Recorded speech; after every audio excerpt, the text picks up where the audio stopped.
I'm a cardiologist. Does anybody know what that actually means? Heart specialist. Say again? Cardiovascular fitness. Cardiovascular fitness. Okay. Anybody else? You don't finish it though. Is it the heart? It's the heart. It's absolutely right. As the screen nicely projects it, it's a beating heart. I specialise in matters of the heart. Now, before some of you start shouting out problems of the heart, the cob, okay, like I have a problem with my girlfriend, problem with my boyfriend, how to solve a romantic problem, I don't deal with that. Okay, I don't deal with matters of the cob, which means the mental heart. But I deal with the organic heart. So ailments relating to the organic heart, very good at. Okay, but ailments relating to the mental heart, okay. So I'm not expecting you guys to pick up your hand and say, look, I'm going to ask you about how do I solve this problem in a relationship. All right? So this is the outline of what we're going to be saying today. Okay, I'm going to be going through some introduction, a bit more about what cardiologists do and how that relates to science. I'm going to be talking a little bit about the Quran and how that relates to science. Prophetic traditions, and that's Sunnah. Sunnah, that's the ways of Rasulullah sallallahu alaihi wasallam. Okay, and how that relates to science. And then if you've got time at the end, I'd like to go through some famous Muslim scholars and scientists of the past. Okay, and at the end we'll put everything together, inshallah. Okay. Now, before I start, any of you a Trek News fan? Do you know that? Star Trek. Anybody a Star Trek fan? No. No, Star Wars. Does anybody know what Star Trek is? Yeah. Perfect. Tell me more. It's believe it or not, back in the 1960s, it's actually a cult series relating to the voyeurs of science, if you like. It's travelling out in space and discovering lots of different things of the universe.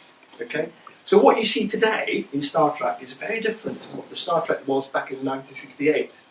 I'm going to play a little clip with a bit of noise coming out from it, and I'll just relate that, why that's so important to what we're going to be talking about very shortly.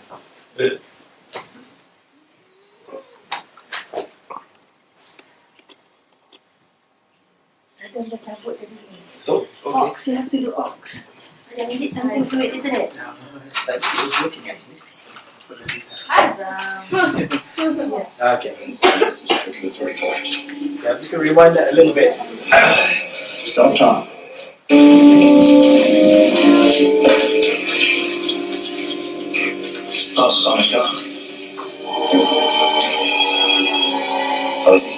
Severe heart damage, signs of congestion in both lungs, evidence of massive circulatory collapse. Stop time. I'll speak. Okay. What's cool about that? What was cool about that? Yeah, that's kind of thing. The scanning thing. Okay, well, what's that scanning thing? Oh, sorry. That scanning thing was used for medical science, okay, back in the 1960s to portray the future, the ability to diagnose internal problems using simply an external device. A device that you can literally put on somebody's chest and say, I know what's wrong with you. You've got a bad heart. You've got a bad lungs. Set of lungs, you've got a bad stomach, you've got a bad tummy. Simply by putting a little device at the very tip, even without actually exploring anybody's chest, without cutting them open, you can actually get to diagnose an internal condition. And that's what I find fascinating about science. This is cool back then, back in 1968. Okay? What's cool back then was also to have doors that opened automatically. What you guys now take for granted was cool back then. To be able to walk through a door that opens automatically for you. To be able to go up an escalator, that's really cool. That was actually very much depicted in back in the 1970s as being cool. We've actually achieved that technology today. Okay? Today is the future of 1968. And that we're able to make diagnoses without necessarily going into, cutting you open. Okay? But isn't it not small? It's like a lot. You have to go to an operation. It's an X-ray or something. X-ray. Yeah. I mean, when we want to make a diagnosis, it's preferable we don't cut you open and tell you what's wrong with you after we cut you open. It is preferable to make a diagnosis before we cut you open. Find out what's wrong with you before we cut you open. Okay, that's what we're good at. That's what cardiologists do. Being able to diagnose a condition before the need arises to cut you open and to make surgery. Okay. Now, so what is the heart? Okay. The heart is a muscle about the size of your fist. As this little clip here will actually depict, the heart is a muscle in the heart within the chest wall. Okay. The heart itself has got four main chambers: the top half and the bottom half. The top half are called the atrium. The bottom halves are called the ventricles. Now the heart valves, there's four altogether that basically separates all the chambers of the heart. This is the right heart over here, which takes blood, used blood that's lack of oxygen, to the heart itself. It then pumps the blood out into the lungs, where it collects oxygen. The oxygen then comes back to the left heart and then gets pumped to the rest of the body. So it's a pump. Okay? So most people think, okay, heart's a pump, that's not cool, that's just a bit of a thing. A bit of thing that helps you survive. But what's cool about it, it's not just a muscle. It's actually a muscle that contracts with some degree of synchronicity. A muscle that's able to contract in a rhythmical fashion. A heart that relies on its inner mechanism to work. Things like the valves, for example. Okay? The heart that relies on the ability for it to have its own blood supply. What we call the coronary arteries. So the heart, in a way, is a very self-sufficient organ. Is it an important organ in your body? Yes. Yeah. Why is it important? Because... Go. Go, shut up. Informal session. Shout. Still It into pumps that. blood to your body. It pumps blood to your body. Excellent. Perfect. Anybody else? It does a lot of things. It's the very core of things that actually makes you who you are, in a way. Okay? Because within the heart carries blood. Blood itself carries all the important ingredients for you to survive. And it also helps to clean itself. In other words, it takes blood that's lacking of oxygen. It then sends the blood full of lack of oxygen to the lungs, and from the lungs it sends it to the rest of the body. So it's a very crucial part of the body. Without it, nobody can survive. Okay? And that's the electrics of the heart I was alluding to earlier. For a heart to beat in a rhythmical fashion, it needs its own electricity. Did you know that? That's why you... The SA nerve, very clever. Is that how a pacemaker works then? Well, we have pacemakers for people who have their own pacemaker not working. In other words, if their own intrinsic pacemaker is faulty, we can actually put one in. But we can never match the Creator's pacemaker. So the heart itself comprises of not just a beating muscle, it's got its own electricity, it's got its own blood supply, and it's lots of different things that can potentially go wrong within the heart itself. Okay? So I was saying earlier on that what we do to diagnose is to be able to use machines and science and technology to be able to come up with diagnoses. Okay? And this is one of them. Does anybody know what this is?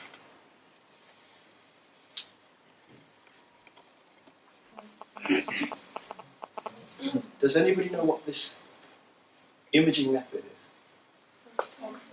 Ultrasound. You guys are so good. It's the heart. It's so magical. What makes it magical for you? It's silent. See, it's silent. It's silent. That's good. Right, okay. I've got a mission for you guys. Okay. So everybody's still, I just got out of bed, full breakfast and all that. In front of you here, for those who can't see the back, you might want to stand up. Okay.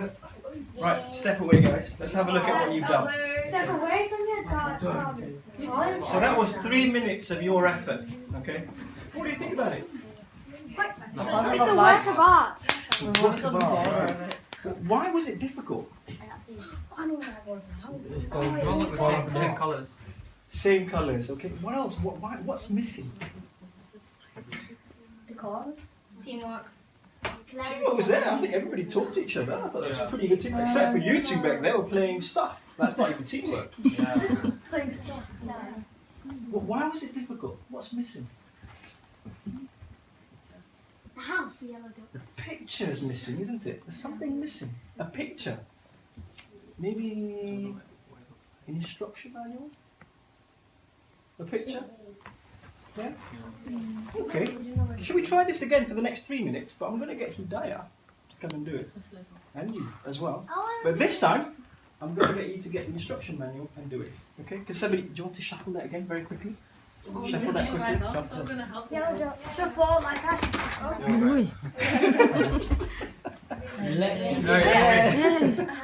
Calm down.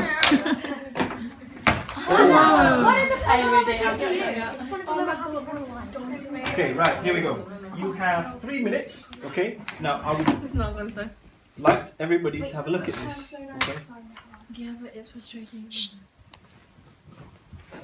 Okay, starting now.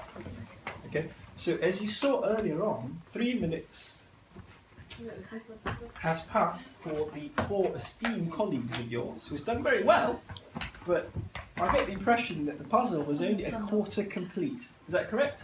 Yeah. Is that correct?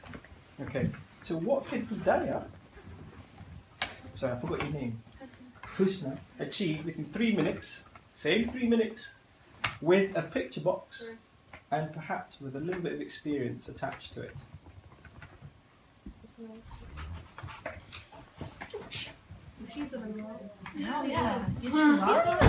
This time, you guys can all help, okay? Because you've got a picture here. You all got a picture here. At this. That one? Yellow ducks. Iman, I can't see. Have you seen Here. No. Hey, that over there. That over there. I don't know. You're doing good. Yay. Yay. Hey, her man's doing Dini, take that piece there. One. Next to you. That one, Iman, that one goes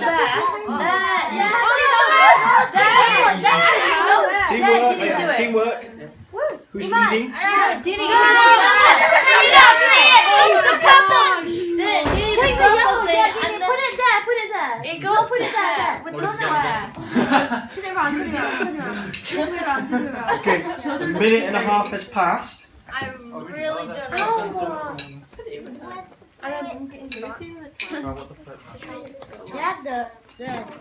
Yeah, that's the instruction. That's actually the picture that tells you how it should look. Probably next time I should do this for like instead of nursery for the teenagers. 3-year-olds. Oh yeah, we love puzzles. Alright, You have 1 minute left. what about the building? No. There's a missing piece. Wait. Where's who missing piece? The piece is there. No, the yellow one. Yep, that's right. Okay, once you're done, please walk away. Walk away. Sometimes we're missing a piece. Stand up, Iman. Iman. I finished it. Wow, well done, guys. Okay, that was done, believe it or not, in 2 minutes and 30 seconds. That felt like 5. Oh my god. Okay, do you want to all sit down? I know. Sit together, all sit down. This is the meaning of life. So, attention please. Yeah? So, I call this the puzzle of life, yes? What was missing the first part, do you think? What was missing the first part that took you longer? In fact, you didn't finish within 3 minutes. It was like a picture in the box. I didn't know what to actually look like. Right, okay, why? So why could you finish in 3? In fact, why could you finish in 2.5 minutes? You don't know. We already did it. We'd had experience. Why do you think it was possible for you to finish within 2.5 minutes compared to somebody who couldn't even finish at all in 3 minutes? Because we tried it before. You tried it before. So not only you have this, which is, if you like, a life instruction manual, okay, but you got people who can actually read the translation who can read the manual and experience it themselves. Well, that's amazing, isn't it? That's really amazing. So what does that tell us about life in general? What does it tell us about life? Anybody who's not participated so far. So what does this tell you about life? The third thing is, all of you helped. Second time round, all of you actually partook in the activity and helped. So what did you learn from that? What did you learn from that, Shafiq? Life is hard. You should know that right now. Life is hard. Life is not easy. Okay? But what helped along the way was a guidance. And that guidance is the Quran. That guidance was your Quran. Okay? But the Quran doesn't come in a box like this and tells you exactly what to do. It's in Arabic. How many of us speak fluent Arabic? Anybody speaks Arabic? Because I don't. I can read Quranic Arabic. Basic Arabic. But the Quranic language is even more than that, isn't it? It's more advanced, even by today's standards. Okay? But what helped was somebody who could actually read it. Somebody who could read it. Better still, it was actually sent through that person. Prophet Muhammad sallallahu alaihi wasallam. That is life. Life could be seen as a puzzle. Some of us take a long time to get there, to achieve our goals. Okay? And never actually get to it. It takes a long time. Okay? Some of us actually get there sooner. Not only get sooner, but perfect it through guidance. Okay? Does that make sense? So what has this got to do with science? This is about meaning in life, surely. What has this got to do about science? Well, I'm going to talk to you very shortly about that. Does anybody know who this man is? He is a modern scholar. He is a profound scientist. He is a physician. He's a surgeon. He's wrote a lot about Islam, the Quran, and the science. Okay? And he was, in fact, a non-Muslim. How can this man know so much about science and the Quran without, or should I say, how can this man know so much about Quran and the science and yet not himself be a Muslim? Does anybody know who this man is? Edward. His name is Maurice Bucaille. Okay? Has anybody heard of that name before? No. He's one of the founding fathers that has, if you like, popularized science and Islam. Okay? For us, we accept Quran is the direct word of Allah subhanahu wa ta'ala. Okay? To many non-believers, non-Muslims, Quran is just another book. But this man, Maurice Bucaille, who actually wrote a book called The Quran, the Bible, and the Science, and looked at how science today actually tallies beautifully with the Quran, which was revealed when? When was it revealed to Prophet Muhammad sallallahu alaihi wasallam? 1400 years ago. Modern science has started to put that together. Okay? What does that tell you about science? What does that tell you about science?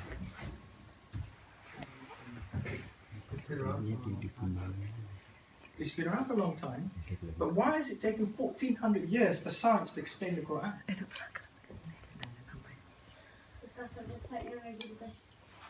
That is like, as you said, 1400 years ago, and that time you don't have all the advanced technology and... This boy is clever, he can come to my class any day. We didn't have the science, we didn't have the technology 1400 years ago that we have today. And how beautiful is a passage that's read to our beloved Prophet Muhammad sallallahu alaihi wasallam, okay? That not only speaks about the social issues, about how we should conduct our life, what our goals in life were, but it went on to describe nature, science, the beauty of how the mechanics worked and everything else. Okay? And I hope in the next few slides I'll try to explain that to you. But I have to show you this little picture here. I do apologise if you're a little bit squeamish. Who's that? Who's that? This is the man who inspired Maurice Bucaille towards the Quran, Islam, and science. Why? That's my question to you. Who is this man? Mummy. Gandhi. Sorry? Who is it? He's clearly not alive, he's dead, yes? Okay. He's a mummified remain of something. Right?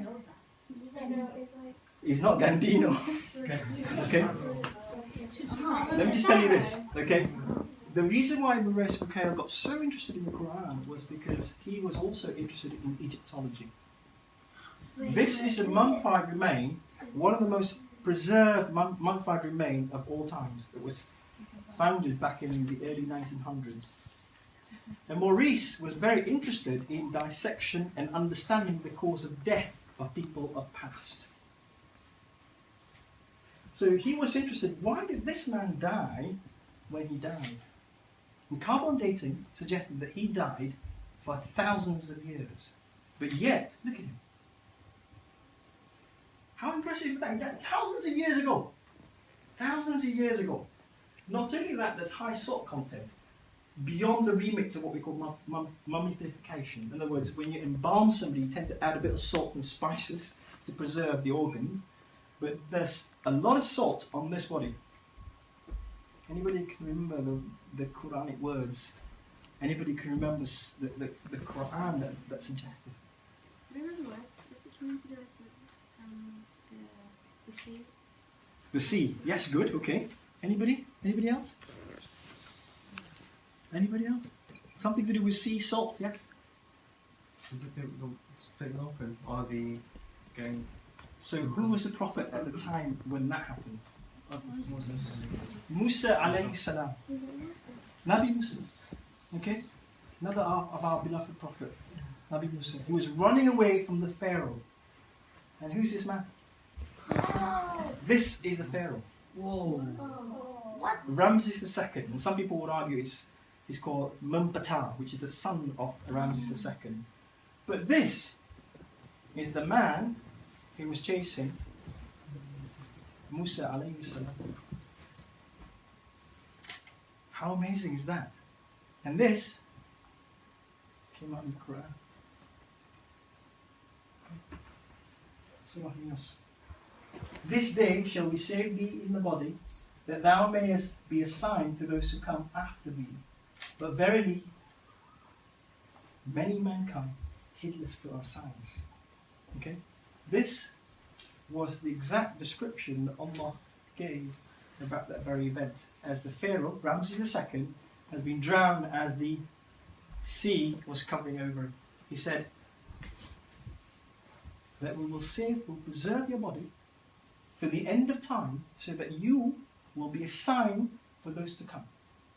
Thousands of years ago. You would argue, well, hang on, he's been mummified, so therefore he looks okay, you know, he's been preserved. The difference is, he's the best preserved body of all the mummies that we came across. Maurice Bucaille took on this and reflected on this, and he said, Allah is the one God, and Muhammad is this, and Quran must be the. How amazing is that? Science has brought this man, a learned scholar, scientist, physician, surgeon, a non-Muslim, to become a Muslim simply by the simple ayah and his work. What do you think about that? What do you think about that? That's amazing. If Allah wills, He will guide you. Okay? But if Allah decides not to guide you, He will never be found. He will always be lost. Okay. Right. How you guys doing? All okay still? Or sleepy? Or enthralled? And no.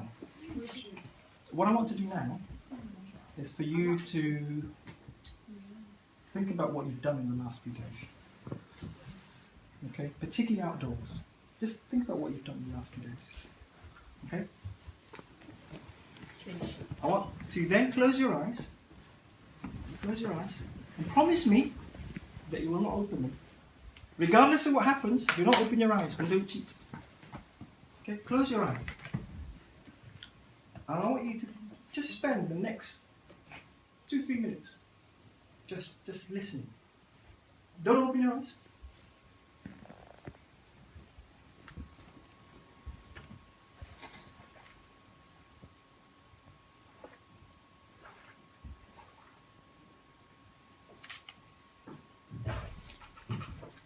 Whatever happens, don't open your eyes.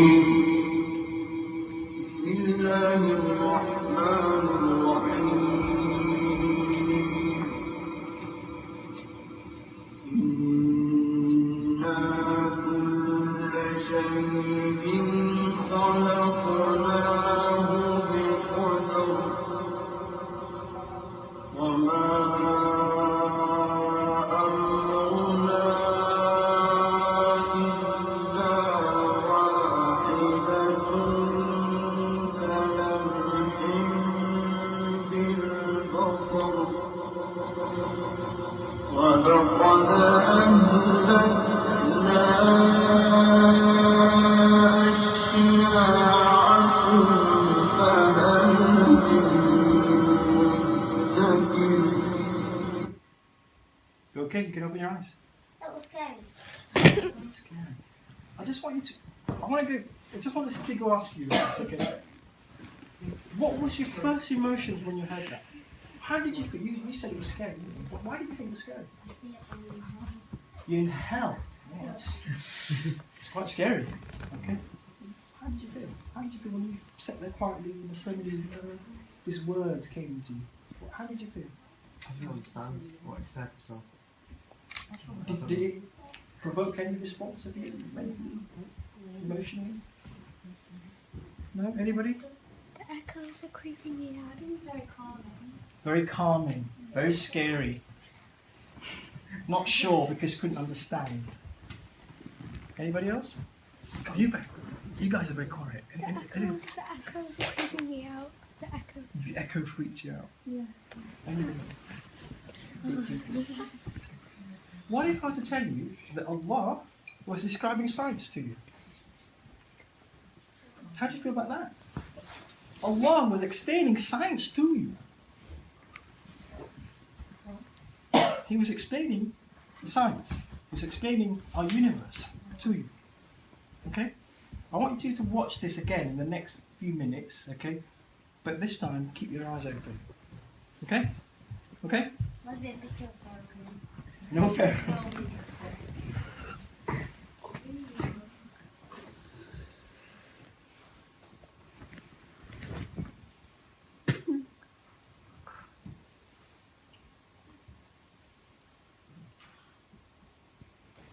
أعوذ بالله من الشيطان الرجيم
Very complex, isn't it, the universe?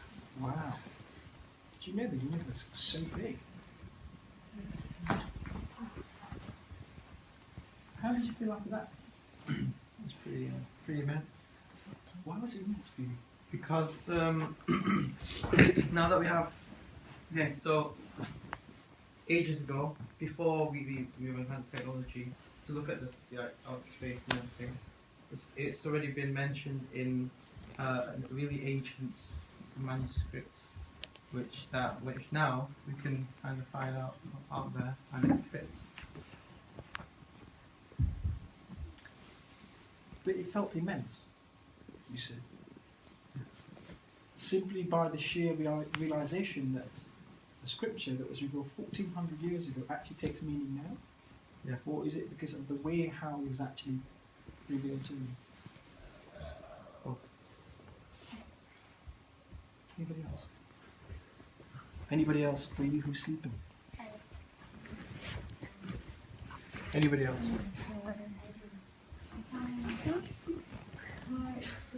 Yeah, I thought it was pretty immense as well, but more in terms of, you know, how, you know, as we go higher and higher and higher, we realize like how kind of insignificant we seem. Like, you know, if you think that this is like huge and like great and everything, you kind of wonder like how great that the Creator is. You know, just can't comprehend it with our small human brains. Anybody else?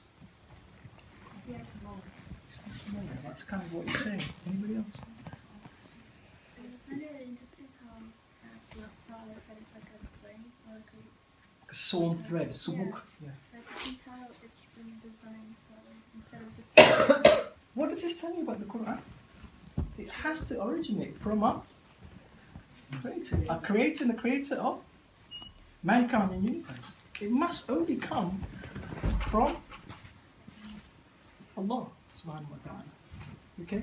And I like the way how you describe that. Not only the fact that this was available 1400 years ago, but the fact that science hasn't evolved to then explain what actually was revealed 1400 years ago.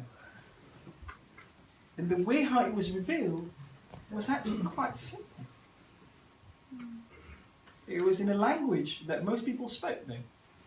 Obviously it's got very high literature standards, but it was people who could not read, who could not write, who could not explain science, who herd goats and sheep, who does simple commerce, selling and buying. Yet they could understand it then. And it's taken 1400 years to explain those words in scientific terms. And that's what's beautiful about it. Subhanallah. Subhanallah. And that's what's beautiful about it. Okay, the Quran is not a book of science. It never is, to quote Zakir Naik. Have you heard of Zakir Naik before, yes? Yes. Okay, the great orator of Islam. Still right today. It's not a book of science. It's not a book of science. It's a book of? It's a book of? Science. Yesterday you heard the Ustad's book. Okay? Allah revealed a lot of things in the Quran. Okay? There are stuff that's out there, the so-called nature's law, that's not necessarily in there. Yes? Okay? But there's a lot of things in there that requires special knowledge. And that special knowledge is being able to read the Quran, not just for the sake of recitation, not just for the sake of saying it and utterance, but for the deeper meaning of what it actually means. And I think as us all, scientists, we are obliged to learn the Quran. There's so much stuff in there that's yet to come out. Surely. Surely. Yes? Let's take another example. Human development. Okay? We've just seen how the whole universe was made. Okay? Or should I say been described by our Creator. What about this? Okay, this is my area. Okay.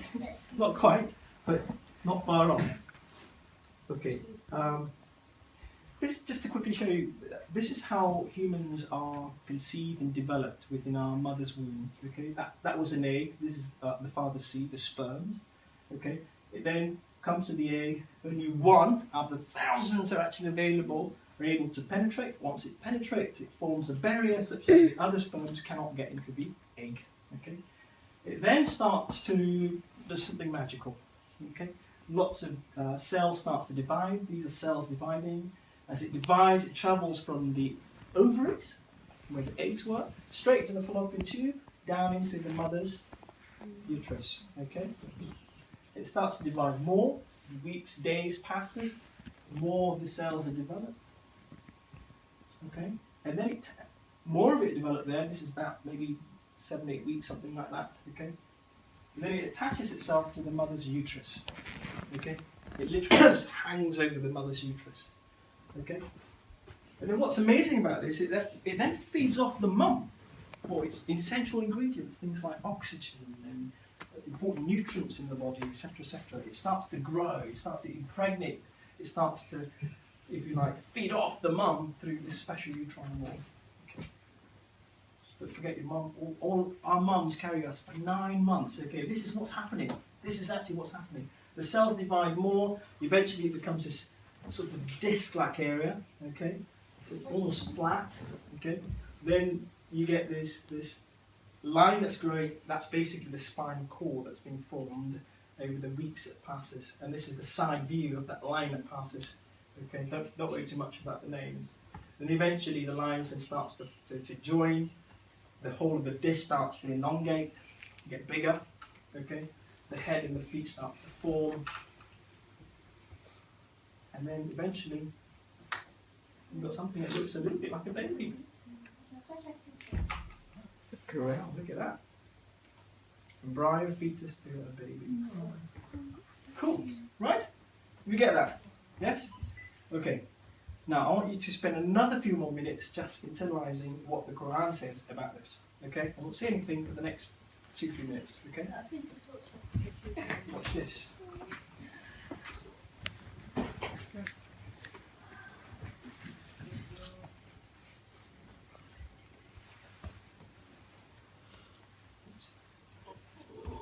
Test.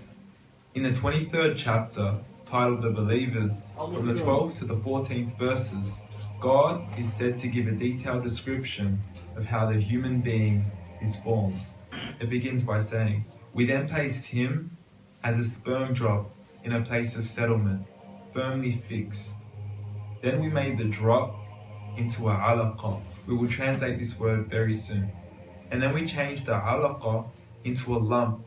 Then we made out of that lump into bones. And then we clothed the bones with flesh. Then we caused him to grow and come into being and attain the definitive human form." In the 21st century, we can now safely say that this verse is clearly describing the process of human development in correct chronological order.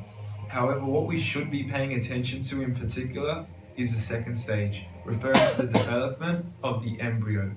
The specific word used to describe the embryo in this verse is the word alaqa. The word alaqa, when translated into English, can mean 3 separate things. Firstly, a blood clot, or to be suspended, that is to be hanging or clinging to something, or thirdly and finally, a leech.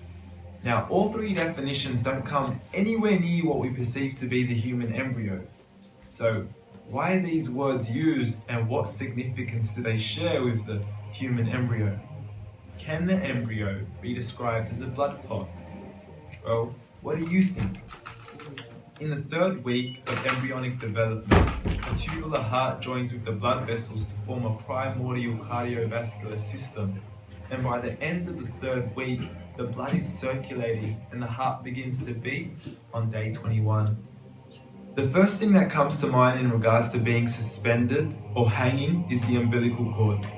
But we can't use that example because we are simply referring to step 2, before the baby has even formed. But we now know today that the umbilical cord is formed from the connecting stalk. And the connecting stalk is formed as soon as the embryo is formed. The embryo's connecting stalk has even been described by John Allen and Beverly Kramer as an object to suspend the developing embryo in the extra-embryonic column. So an embryo is suspended and does have a strong resemblance with the blood clot. What on earth would an embryo have to do with a leech? Figure A shows the structure of an embryo at 25 days. Figure B shows a leech. Now please note once again that the embryo in this stage is no greater than the size of a kernel of wheat. This is an X-ray of the embryo at 22 days. This is the internal structure of a leech. It's mind-blowing stuff, but you still haven't seen anything yet. This is the head of the embryo at 22 days. The detail you are seeing right now is absolutely impossible to be seen with the human eye and can only be seen with a microscope. This is the back end of a leech.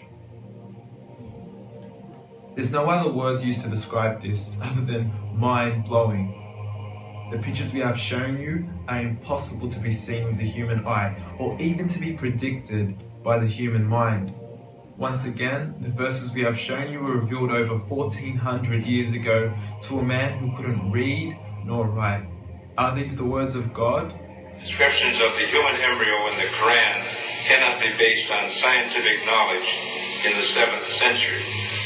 The only reasonable conclusion is that these descriptions were revealed to Muhammad from God.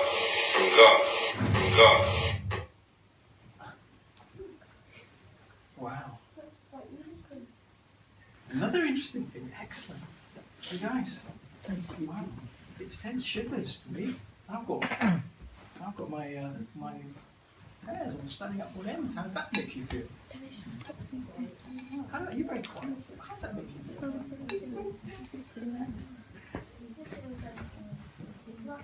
It's always implied, never directly goes. You have to dig deeper to find out what the meaning is. So how do you foresee doing that? How do you anticipate doing that? What do you require? What are the essential ingredients for you to then dig deeper in the words of the Quran? Knowledge. Knowledge. Okay. What knowledge? Science. Good. What else? To be able to understand what the verses mean as well. So an understanding of the Arabic language, not just a simple Arabic language, but also the high literacy, high linguistic style of the Quran and science. So what this is telling you about what we need to do. The Quran 1400 years ago was telling you all sorts of different things that we need to be doing, goals for life.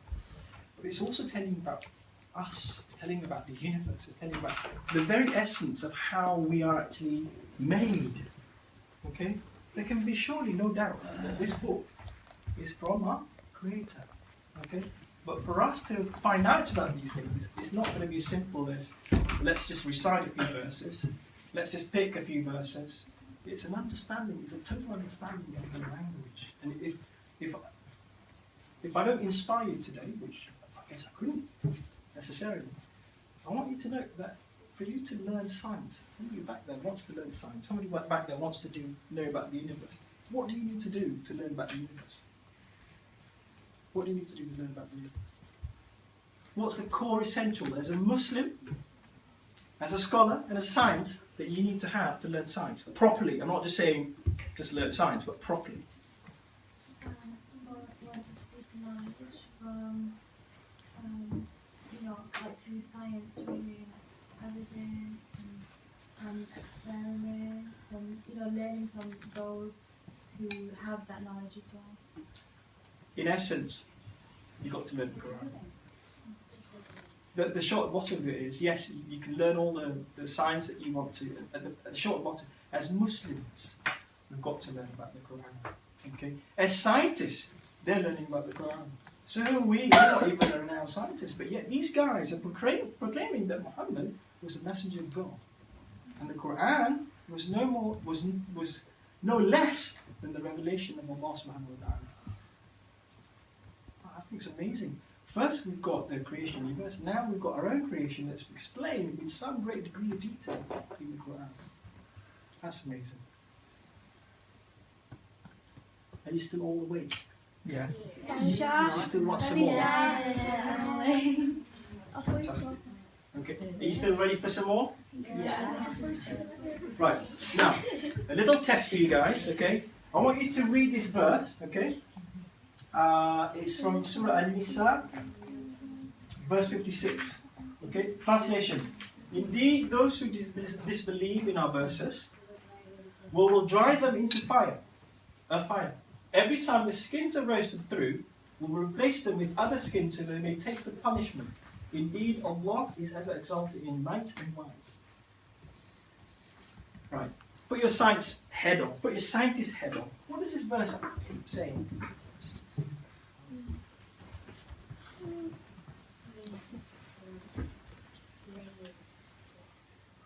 Very good. Did you learn laser skin at school? No. Okay. Layers of skin, that's not far off from the ballpark figure. Okay. So that when you get burnt, kind of like the nerve endings in your skin, they die out, so you can't feel pain. Subhanallah. Subhanallah. That's amazing, don't you think? Skin and layers of skin was only discovered in this century. And we only knew about receptors of pain in the middle layer, so-called dermis layer, only within this century. Yes? Only in this century. But the Quran is saying, okay, the Quran is saying that your pain receptors is in the skin. But does it say that in that way? It doesn't, does it? But it tells it more elegantly. It tells it more elegantly. How? It tells you for those who disbelieve, we are going to put them in hellfire. So awful is the punishment that when the skin burns, we replace another skin so that you can feel the punishment. SubhanAllah. Do you think it's amazing? 1400 years ago, Allah was describing our skin layers. Without our skin, there's no pain. There's no external pain. So if you burn yourself, you've got third-degree burns. I've seen people with third-degree burns coming into hospital. They don't feel pain anymore. Okay, they might be shocked, but they don't feel pain anymore because the skin has been burnt off. But so powerful is a message that we can now reveal that we've learned about the layers of skin only very recently on what Quran has described 1400 years ago. SubhanAllah. And how did that make you? Any questions so far? Are you in awe, or are you going, oh God, not another one? Are you guys in awe of the message? We're learning science, but yeah, these are biblical knowledge. These are Quranic knowledge.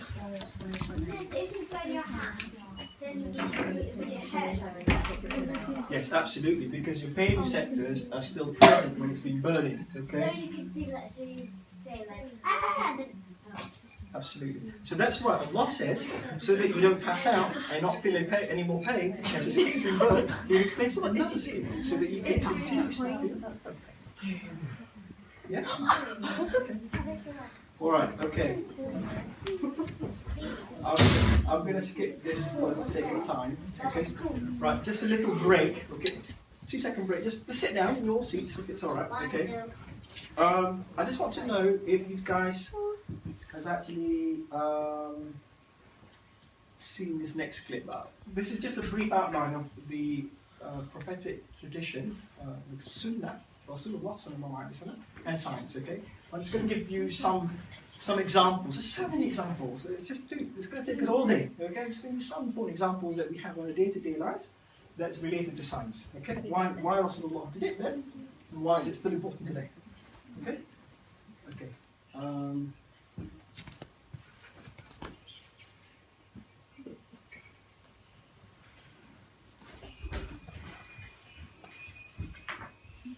Come back to that in a bit. Okay, a little break, okay? Oh, look at this.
Have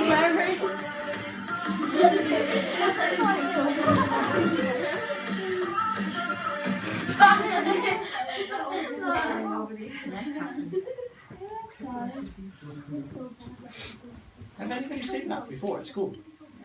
They go always things. Really? None of this is school bells. That's actually all school clips, right? That's all school clips. It happened in assembly twice. It's happened in assembly twice. Yeah, one of the sixth formers fell down. What happened then? I don't know, he just fell. And So we what was he all doing at heard the like a time? big crash, and everyone was like, oh my god. I see this quite a lot in my line of work, and it's called vasovagal syncope. Okay, big words. All it means is a simple faint. That's all it is. Okay, these guys didn't die or anything like that, so they didn't die. They all pass out. Okay, these are simple faints. Okay, what happens in simple faints essentially is that there is a predisposition once you stood up for too long or set up too long. There's not enough blood in the brain that makes you lose consciousness, what we call cat out. Okay? It's a blackout. Literally that. It's just on the floor. Okay? As soon as they're actually on the floor, they become alive again because there's enough blood going through to the brain. Okay? When they're upright, either sitting up or standing up, the heart has to work a little bit harder, the blood vessels have to work a little bit harder to pump blood into the brains. But once they're actually fallen over, the so-called protective mechanism, the blood will then get redistributed into the brain, therefore they wake up. Okay? That's what simple faint is all about. Has anybody had that experience yourself? Yourself? Nursery. Anybody more recently? Anybody in the last few years of your lives? I've never broke a bone. But none of you have.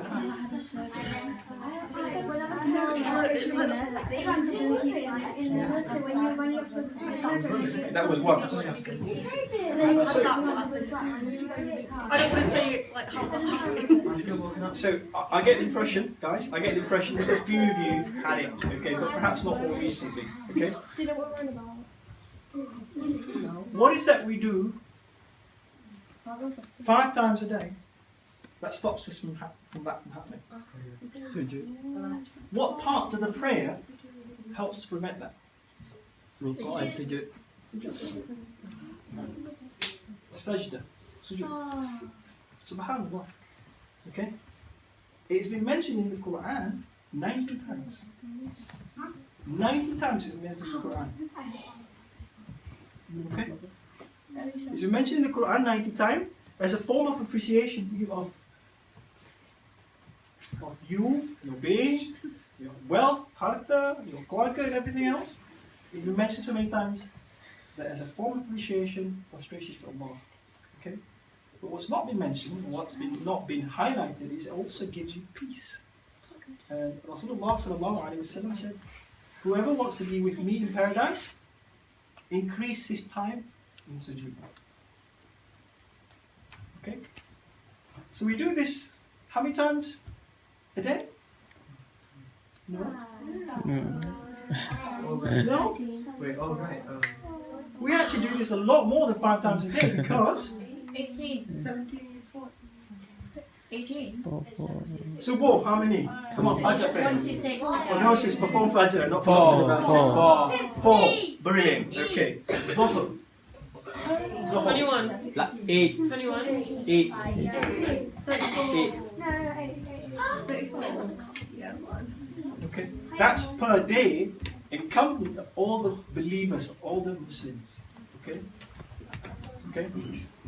That's just at least 5 times a day that you pray. You get 34 of the sujood. Okay. That's close to almost 12,000 per year. Not, actually more than that. Okay. And that's amazing, don't you think? One of the simple prevention of a fainting do is sujood. And we do that every day. We do that every day, regularly. Even without thinking about it. If we then add additional prayers, sunnah, tahajjud in the middle of the night, not only it will help you to be closer to Allah subhanahu wa ta'ala, but it will also help you medically and scientifically as well. And that's amazing. Don't you think?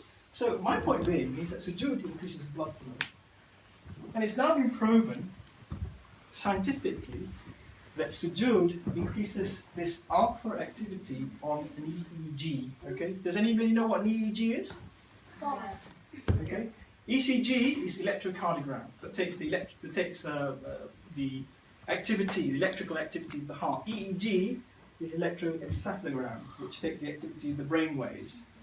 And it's been shown, it's actually a Malaysian study this, or USM, believe it or not, it's actually shown that it's increasing alpha activity on EEG during sujood.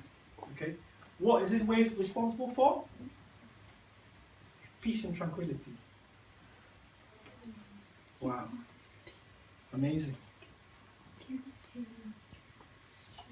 Allah says, Nabi Muhammad sallallahu alaihi wasallam, encourage us to do this because not only it will give us closer to Allah, but also makes you peace at heart.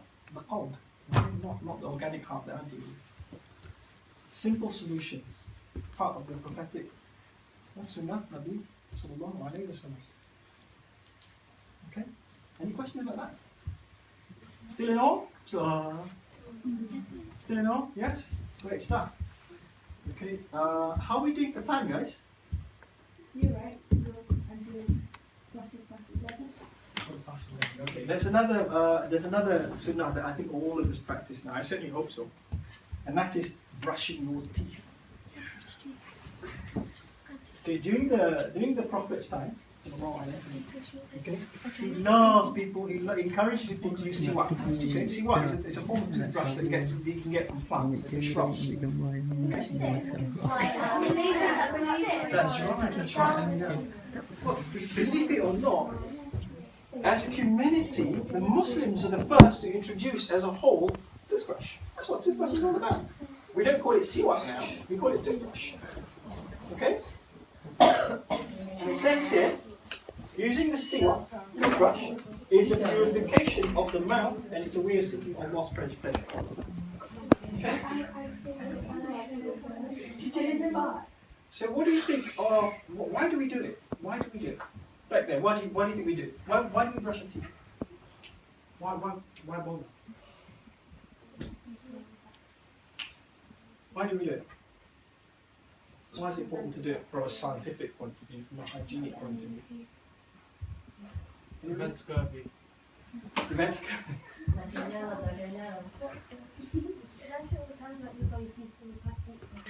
Absolutely. I mean, it makes sense. I mean, it's almost a given nowadays that if you don't brush your teeth, you're going to get cavities. You eat lots of sweets and don't brush your teeth, you're going to get cavities. And cavities lead to bad teeth. Bad teeth leads to teeth loss. Teeth loss leads to no smile.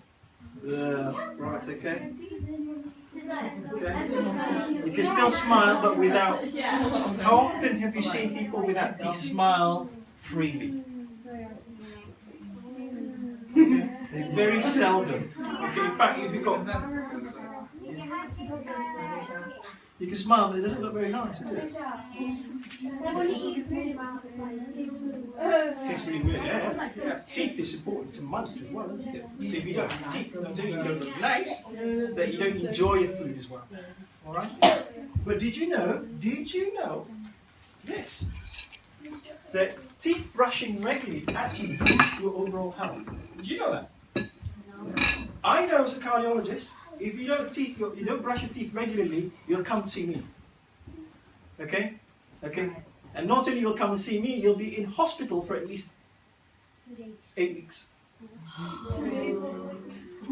Never mind it.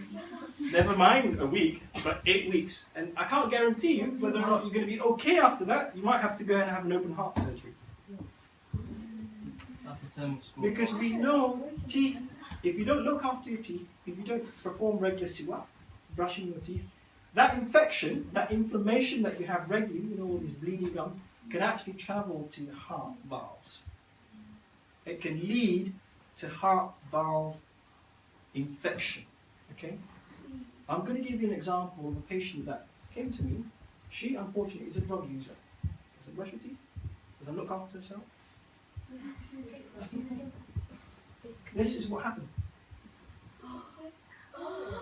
This is the two top half of the heart called the atria. right? The bottom half of the ventricles. And these is one of the valves. Can you see that? It's broken. Part of the bit has come off. Can you see that? Okay. On 3D, look at this. From the top, you can see bits of crud dangling over the valves. The valve has broken off, and they're actually hanging off bits of the valve. I thought it's supposed to be pink. Post-processing. As you can see, bits of the valves are actually hanging loose because the infection has eaten away on the valves.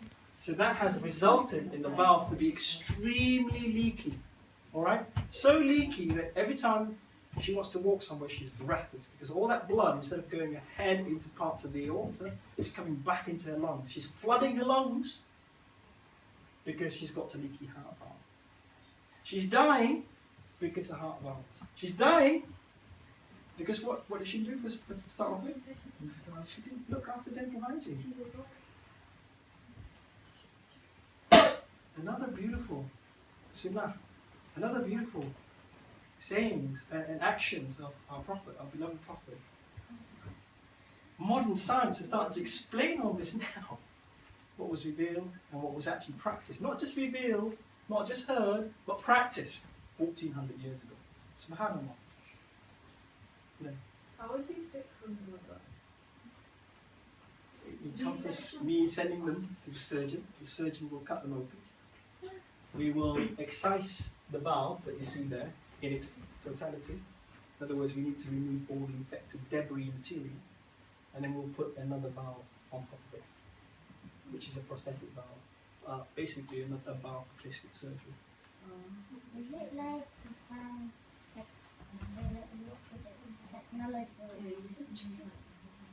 don't know that technology now. This is not a problem with technology. This is a problem with somebody not looking after herself. Yeah, but I just. Any questions so far? Are we all? Any questions about this? Yes, go on. Is that person die? Unfortunately, she didn't make it. Okay. And she's only in her 20s. Actually, on your feet.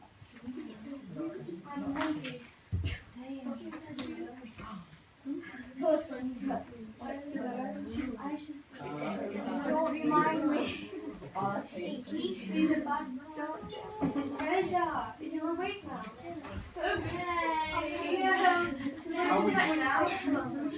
How are we doing? You guys still? Should we carry on for the last bit? Just the last push, yes? Okay. Okay. Just now. As I've shown you already, I've skipped through bits, haven't I? There's lots of stuff that I haven't talked about. There's a lot of stuff that's actually not on there. But as you see, the Quran and Sunnah talks a lot about science and how we conduct ourselves. Yes? And this, if you like, is the reason, one of the major reasons why Islam has reached one of its zenith peak, the golden era, back in the 9th and the 12th century, Gregorian calendar, our calendar, the calendar that we use regularly. Because of the Quran and Sunnah and the adherents, the Muslims, the learned ones, the scholars, we reach our golden era back in the 9th and 12th century. Okay? Are you surprised by that? Are you surprised that the Muslims back then were actually inventors and pioneers and science and scholars? Are you surprised by that? You knew that? Why were you not surprised? Subhanallah. Why are you not surprised? Because all the stuff that we've actually revealing today was already there 1400 years ago. The Quran has inspired many of the scientists in our golden era. The Sunnah. The Quran has inspired many of our scholars back then. Can you think of a name, at least a name, if not several, of our famous Muslim scholars back in the golden era? Avicenna. This boy's good. Who's Avicenna? A medical scholar. Medical scholar. Come on, class again. Wait, go on. Anybody else? Is it Al-Jabbar or something? And the Westerners call him Geber or something like that. Okay, come back to that. What did he do? What did he do? I think, I'm not sure if he was a mathematician or if he was a chemist. I think he's a chemist. Al-Jafari, I think you're referring to, right? Okay, right. Algorithm. Wow, you've been to my lecture before, haven't you? These are the names. To some, it might make a lot of sense. I think to a lot of us, myself included, when I look at these names, I'm almost sad to say, I don't know them. I don't know them. Do you know any of these people? Okay, have you seen that yet? When I first asked a question about scientists and scholars, I heard somebody shouted out, oh, so we can learn more about Albert Einstein. Oh, we can know a bit more about Stephen Hawking. But I'm a little bit disappointed that none of these names are actually ever mentioned. These are heroes. These are our Muslim scholars, our scientists, our legacy. I'll take the other way around. Our forefathers that actually taught science to the world through their learned knowledge of the Quran. Okay? As you pointed out, this is Ibn Sina. The Latin name is Avicenna. This is Razis. Okay? Zahri. I'm going to go through them individually if I have time. Haytham, Farnas, Al-Jazari. Who are these people? Scientists. What else are they? Muslims. Good. Sorry? No. These individuals are not just Muslims. They're not just specialized in their territories of being a physician. Al-Razi, for example, is a physician. He's one of the founding fathers of modern medicine. Okay? But he's also a philosopher. He's also a mathematician. Okay? He's also a meteorologist. Every single one of these guys are not known for just one thing. Every single one of them excel in some areas, but they know a lot about everything. Okay? The philosophers, the mathematicians, the scientists. Okay? What do we learn about the Quran earlier on? What do we learn about the Quran? It's a book of science. Okay? It doesn't give you a description of science as such, but it gives you everything that you need, literally. And that's why these guys, this one, Avicenna, Khatam Quran. He memorized the Quran at what age? 10. Khatam Quran at the age of 10. Many of these guys had detailed knowledge of the Quran that actually helps them to form a platform to learn and to be so good. These are some of the founding fathers of their day and today. Okay, what did I say? This was back in the 900 and 1200, so we're going back almost 1,000 years ago. Some of the stuff they actually done, we're still using today in surgery, in medicine, in our invention, etc., etc., etc. Subhanallah. Wow, amazing. Yes? I'm just going to go through, what's this? Okay. It's a hospital, absolutely. This is where I work, okay? I'm proud to say I work here, okay? Not only it's in the papers quite a lot, but it's been given the Award of Excellence for safety for patients, okay? Do you know that hospitals are not modern inventions? Do you know that hospitals, where we treat the sick, care for the unwell patients, are actually from the days of Islamic, the early parts of our golden Islamic civilization? Okay? Hospitals, as early as the year 1100 in Egypt, one of the earliest hospitals built by Muslims. Okay? When you go around hospitals, do we look at creed, colour, or race to treat you? No. We treat anybody that comes to the door as unwell, isn't it? Guess what? That's not a new invention. We don't discriminate.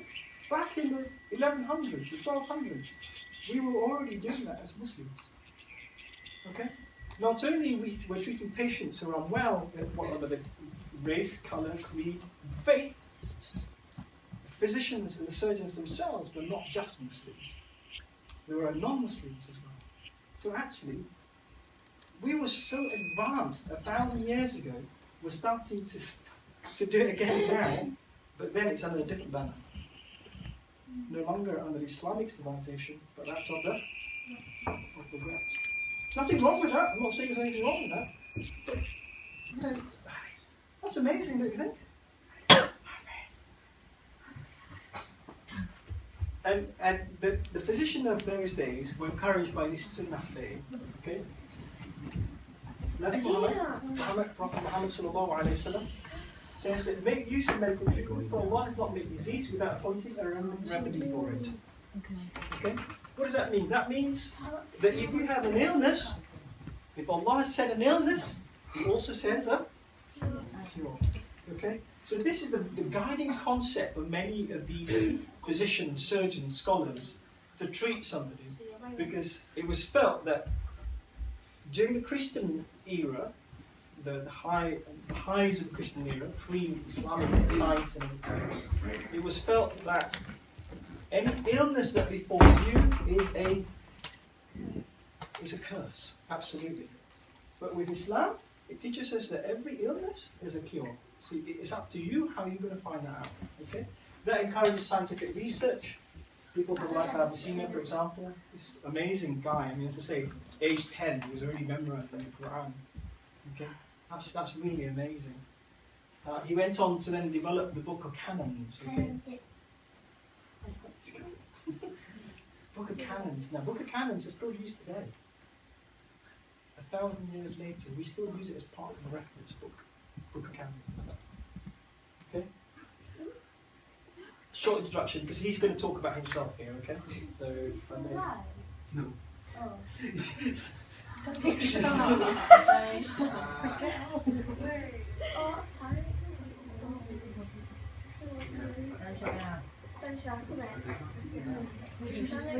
You're most welcome. Assalamu alaikum. I'm Ibn Sina, the doctor of doctors, but you may call me Avicenna. I was born in the year 980 of the Christian era. As long as I can remember, I've always been very interested in learning everything about everything. I read and memorized all the major available books by the time I was 16. Aristotle, Euclid, Al-Farabi, Galen, Al-Razi. I started practicing medicine when I was 18.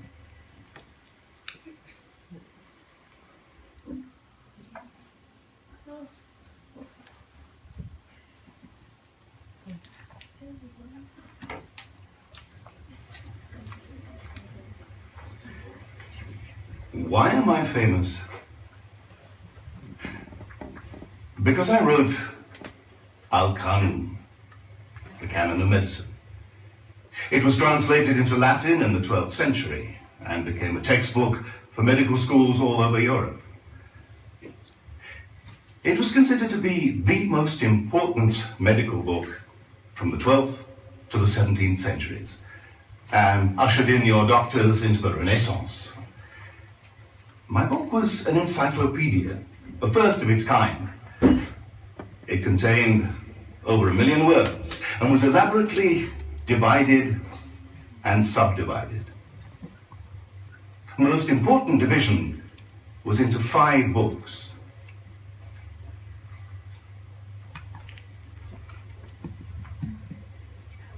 For the sake of time, I'm just going to stop there for a second, okay?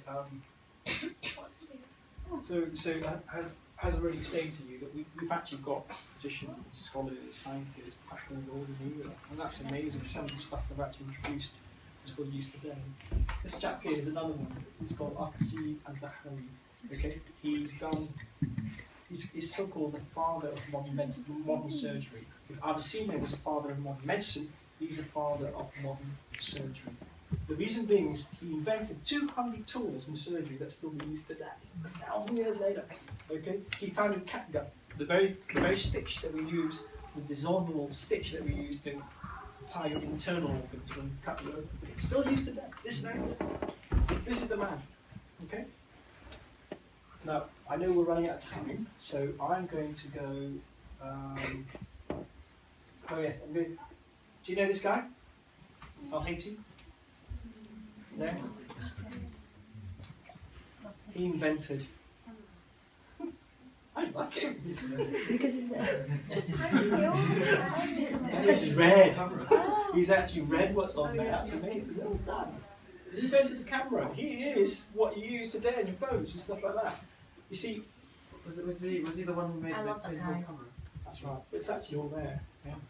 Okay. Before his time, during the Greek time, it was thought that our eyes emit this light source. So the stuff that we're actually seeing around is through the light that we emit from that light source.